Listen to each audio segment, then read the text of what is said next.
Hi guys, I'm Ryan and welcome back to another episode of WATERLOGGED. If it's your first time, we're going to do some bushcrafting as usual and some campfire cooking today. And on the campfire I've got in store for you guys some wild boar with slaw, cooked in a flatbread with some peppers, some spices. Should be really tasty. My mouth is watering thinking about it. Also, I'm going to try and challenge myself to light a fire with just this. Can I do it? We'll find out. It's a Christmas present and I'll talk about it later on in the video and tell you guys about that. Keep tuned. Come on, let's get on.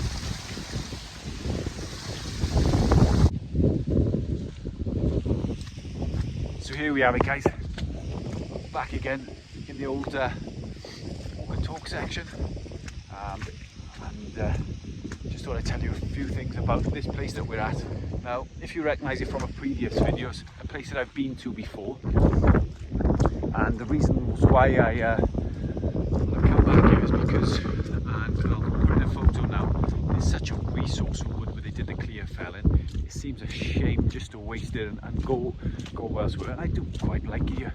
It's all set up. One of the drawbacks possibly would be that I do keep finding a lot of litter here, and I'm not going to preach to you guys because it's you're all probably responsible people, but when people come and bring stuff out here and don't take it back, it just spoils it for the next person. So if you are out and about, guys, take it home, leave no trace. And on another note, yeah, we've got some nice cooking in store for you guys, but I'm going to struggle a little bit because it's been very, very wet in the UK recently. I know it's dry at the moment, but it's just been like consistent rain for days. We just had a really bad storm blowing. I'm just taking this opportunity, rushed home from work, to get out and about, spend some time in nature and relax.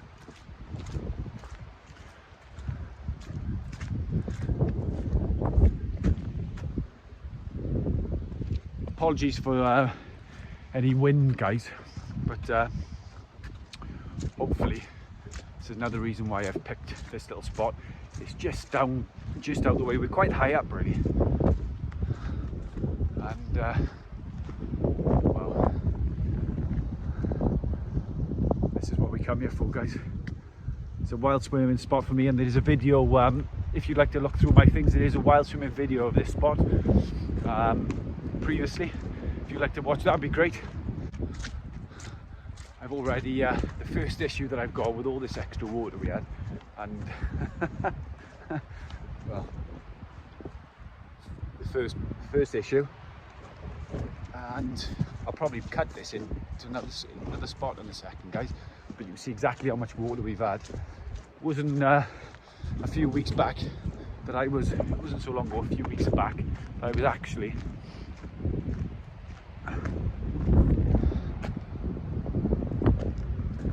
had a fire and was sat there.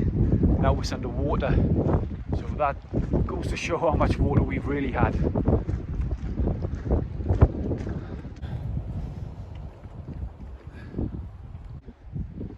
So guys, change of plan there. It's way too windy down at the bottom. I didn't really factor that into the situation, but it's the same as anything when you come out here, isn't it? And we have to change plan, try and find a different spot. There should be plenty around here. Just find somewhere that's out of the wind a little bit. It's not going to keep drawing. If I'd light a fire down there, it's just going to keep drawing and drawing and drawing and burning away too quickly. Bit of shelter away from that wind I need then.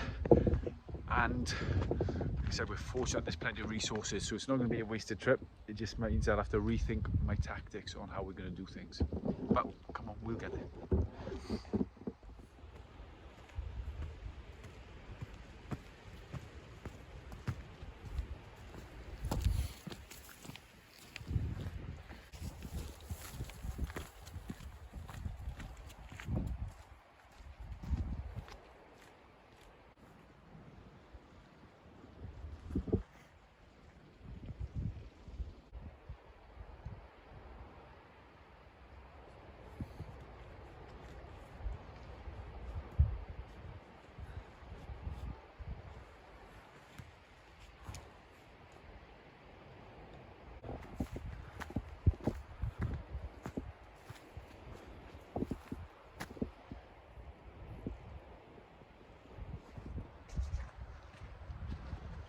what do you think, guys? This isn't a bad spot. It's probably the best I can find sheltered around here. It's already a fireplace here. As you can tell, there's rubbish about, so I'm going to pick up some litter. I'm not going to bore you guys with too much fire prep. I'm just going to go off, get some wood, get it in, sit down, and we'll look about getting some food ready. And I'll talk more in detail about this little beauty here.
Guys, we're getting somewhere near. I just thinking to myself as I was processing some firewood there, there's some pointers or tips that I could give you guys that will probably make it a lot easier. I'm a carpenter by trade, so fortunate to have a little bit of understanding or knowledge of wood. If you think yes, you're pretty confident, skip this bit. But if you're sort of new to this sort of thing, I think this would probably help you out a fair bit, really. So firstly, what I'm trying to do is when I go out and collect and select this wood, there's already wood chopped down, but I'm looking for the older wood in amongst it that's come down. So I managed to find some. The first bit that I used for my fire lay, this bit here has been dead for quite a while, so I've split that. As you can see, that's quite dry, isn't it? Especially when you compare it to that, that's just old and sodden. Now I've sawn through that, and you can just see where the moisture's just been seeping up through because of the capillaries within the timber, you know, and the way that trees photosynthesize and live. You know, there's a cellulose wall here, there's a wall there, so all the timber is designed to bring sap and moisture up through the tree itself to take it out to the leaves. So try and use a little bit of science. Keep away from older wood, really. If it's still quite green, it's not going to burn for you guys, is it? So try to remember that when I'm selecting wood to start off for the beginning of the fire, I need as dry as possible. You know, that's a no-brainer. We're all know and aware of that. So what I've done is selected the inner wood here. So when I'm chopping, I'll chop in half, just because it's safer, and then I'll work around the edges, then take off the edges, and so I'm left with pieces like so. And then I've got some bone dry timber in there then, and then I can start whittling away for the feather sticks. Lovely crow up there watching what we're doing. Yeah, and we'll take away, and we know then the minimum amount of moisture, the more chance that it is the fire's going to start easier. Like some of this wet stuff, you're never gonna, you know, you're gonna need petrol to do that. This is bushcraft, not fire lighting. Have a look at this guy, this chap up here, guys.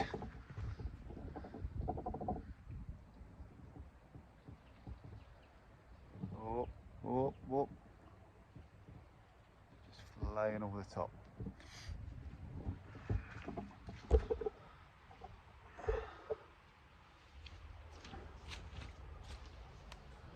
So just to recap there, guys. So you want to select the driest timber that you can. Standing deadwood, fantastic. Start off with your rounds. If you can cut off, work your way around, guys, to get into this piece of dry wood in the center. And that'll give you the best chance for fire lighting. That's exactly what I've done here. So the ones, all that over here, this is all from the heartwood, so that'll help us massively. So we'll feather stick these off and we'll have a little look. Hope that helps, guys. Well, I have touched on feather sticks previously. Again, if you've seen that and you want to carry on, just fast forward. That's the beauty of YouTube. Fast forward. If you haven't, I'll just show you quickly how I go about doing a feather stick. Try and be as safe as possible. That's important, isn't it? So I take the knife, just pull the knife away. So use that sort of motion. Now I'm not very good at this, believe it or not, but you know, after you've done a few, you get into it. Just keep working the knife around.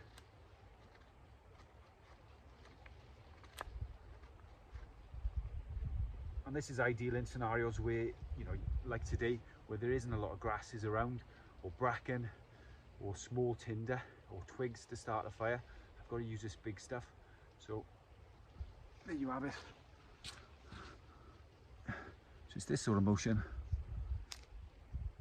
all the way around.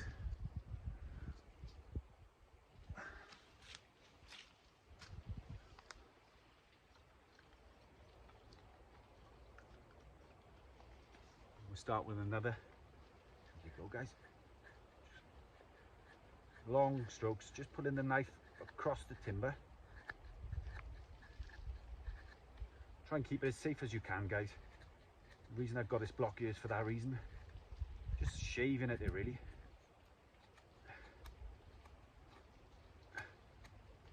Yeah, and talking about shaving, not that I'm very self-conscious, but before anyone comments, yeah, I do need a shave.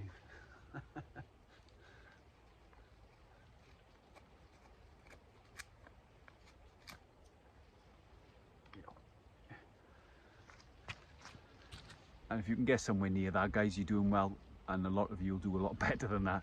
Like I said, this is not my forte, but it's only got to be fine enough there for it to just catch and go for it, guys, isn't it? Right, a few more of them. Here we go.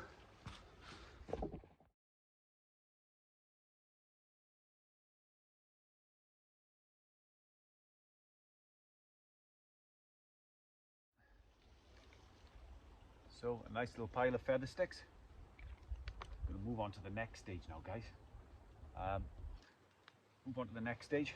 Keep that off the floor. Keep the moisture out of it.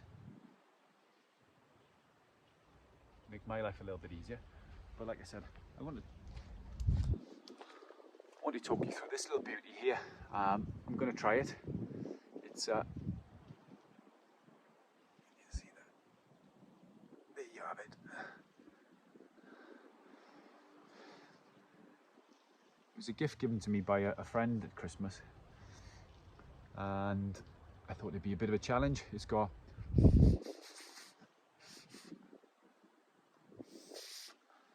a whistle there, a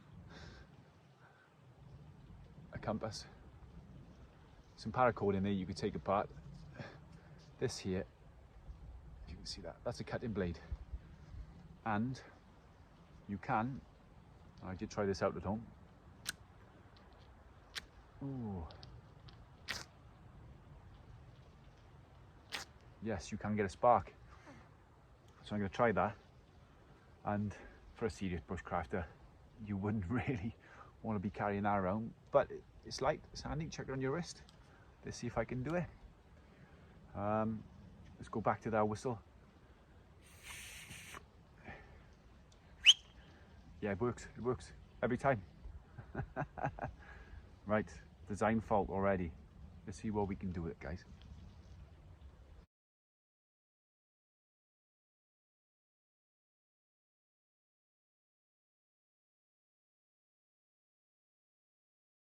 Cotton ball. Again, if you watched my videos before, guys, I do use that every now and again. Can't really go wrong with it, can you?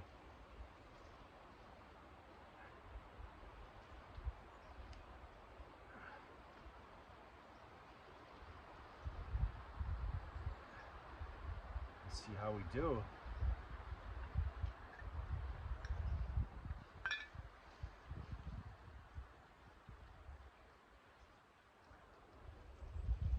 Like I've already showed you guys, do get a decent spark out of it, so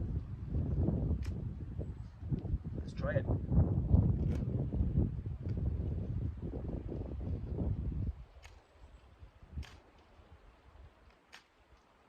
it's going. Not bad really, is it?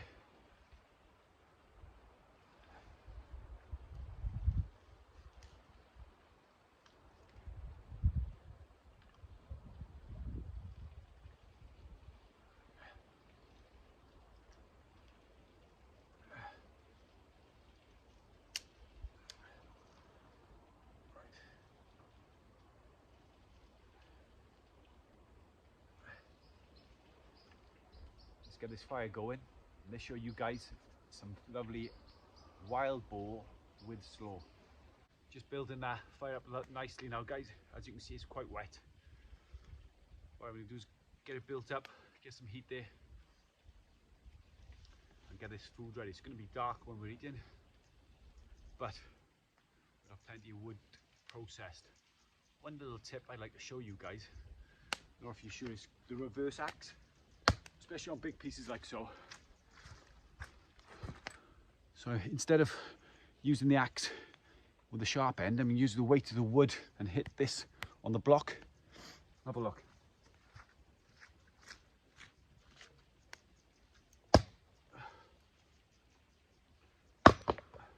Try that again.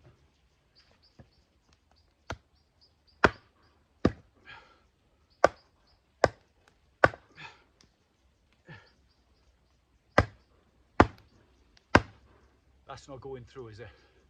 Try using the timber itself. One hit.